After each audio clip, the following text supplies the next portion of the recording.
वहाँ से जो जानकारी मिली है, क्योंकि मैं तो वहाँ पर गया नहीं, मुझे भी आमंत्रित किया गया था, पर मैं जानबूझ के वहाँ जाना उचित समझा नहीं, क्योंकि मैं अगर दोनों एक मैन में दो तलवार वाली कहावत है तो वो वाला अच्छा नहीं रहेगा। क्योंकि उस रावण दहन के दिन जो हमारे अंदर में छुपी है कई प्रकार की बुराइयां हैं सभी भाई बहनों को, तो उस दिन हम लोग दहन करते हैं, भाईचारे के साथ का ये संदेश देना रहता है। लेकिन उस मंच में देखेंगे सबसे पहले तो जो मैं पूरी जानकारी जब मैं वहाँ लिया कि आखिर सोमनाथ में हुआ क्यों ऐसा विवाद, तो मुझे जो जानकारी वहाँ के लोगों ने बताया, जो दुर्गा समिति उत्सव है, रावण दहन समिति जो है, मैडम के आने से पहले पता नहीं किस बात की नाराजगी था, रावण का दहन कर दिया। इसके बाद लगता है, मुझे लगता है कि दिमागी हालत लगता है संतुलन गड़बड़ा है, जिसके बाद इस भाषणों में वो पता नहीं क्या कहना। मैं तो कहना चाहूँगा कि वो भाषण में नहीं, जो हमारे अंदर में जो छुपी रहती है वो कहीं ना कहीं, जैसे जो शराब पीता है तो शराब पीता है तो ऐसा नहीं अपने को लगता है कि शराब पी रहा है, लेकिन जब वो शराब पीता है तो जो मन के अंदर है, जो उसके दिल के अंदर है, वो सही निकल जाता है। तो उनका भी लगता है मुझे कि उस दर्द के माध्यम से उन्होंने बताने की कोशिश की कि उनके सरकार में भी, क्योंकि मैं कहूँगा तो फिर बोलेंगे आपने भी कहा।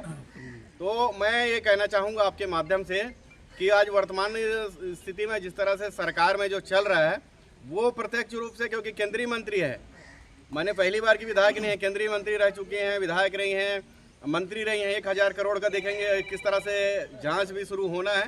तो इस पर बहुत सीरियर लेटर है, अगर वो कह रही हैं तो कहीं ना कहीं उसमें गंभीरता है कि इनकी भारतीय जनता पार्टी की सरकार में, की सरकार में कहीं ना कहीं अगर रावण कौन है तो वो दीदी ही बता पाएंगी बेहतर।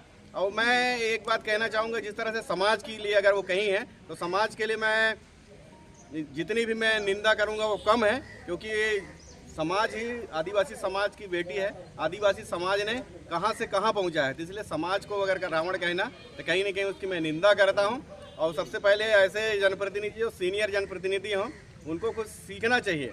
ऐसा नहीं कि माइक मंच मिल गया तो आप कभी भी कुछ भी बोलोगे, हाथ काट देंगे, पैर काट देंगे, हमको सीएम दीदी लोग कहते हैं, तो इस प्रकार के शब्दों का उपयोग नहीं करना चाहिए, ऐसे विवादों से बचना चाहिए। किसी तीज त्यौहार में विवादित बयान देना कहीं न कहीं चिंता का विषय है और मैं इसकी निंदा करता हूँ। क्या लगता है आपको, अपने बयानों को लेकर के विवादों में रहना चाहती है? एक समय बात आई थी कि सोनिया गांधी को धक्का मार करके इटली भेज दो, अगर मेरे कार्यकर्ताओं को कोई रोकेगा तो मैं एक हाथ काट के दूसरे हाथ में रख दूंगी, तो क्या सुर्खियों में रहने के लिए इस तरह का बयान देती है?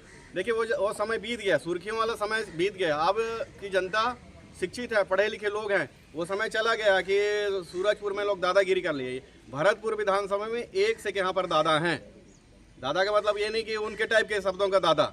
यहाँ पर अगर आप उनके अधिकारों के साथ छेड़छाड़ करेंगे तो आपने देखा ना कि दीदी पहुँच नहीं पाई, रावण जल गया। तो यहाँ पर तैयार हैं लोग उसका जवाब देने के लिए, और दीदी खुद कहती हैं। इसलिए चाहे हम अनुशासन में रह के गांधीवादी विचारधारा के साथ हम लोग, चाहे वो पक्ष के हो चाहे विपक्ष के हो, हम ऐसा बर्ताव करते हैं। लेकिन आज देखेंगे जिस तरह से कितनी हमारी सोनिया गांधी कितनी सीनियर लीडर है, उसके लिए ऐसे शब्दों का उपयोग करना, केल्हारी के सभा में हाथ पैर काट लेने की बात करना, फिर सीएम बनी नहीं और सीधी दीदी की बात करना, अगर हम कहेंगे तो राजनीति खत्म करने की बात है। तो ऐसे लोगों को अभी एक आध बार नागपुर में जाकर और ट्रेनिंग लेने की आवश्यकता है, क्योंकि मेरे को लगता है उम्र धीरे धीरे बीत रहा है तो दिमाग भी धीरे धीरे सरकता जा रहा है। तो इसलिए ऐसे लोगों को कुछ सीखना चाहिए, बुद्धिजीवियों से सीखना चाहिए, क्योंकि सरकार में सब रहे हैं। 70 साल कांग्रेस पार्टी की सरकार रही है, आज जितना बोल रहे हैं सब कांग्रेस पार्टी ने दिया है। भारतीय जनता पार्टी का इतिहास देख लीजिए, कोई भी उनका कोई इतिहास नहीं है।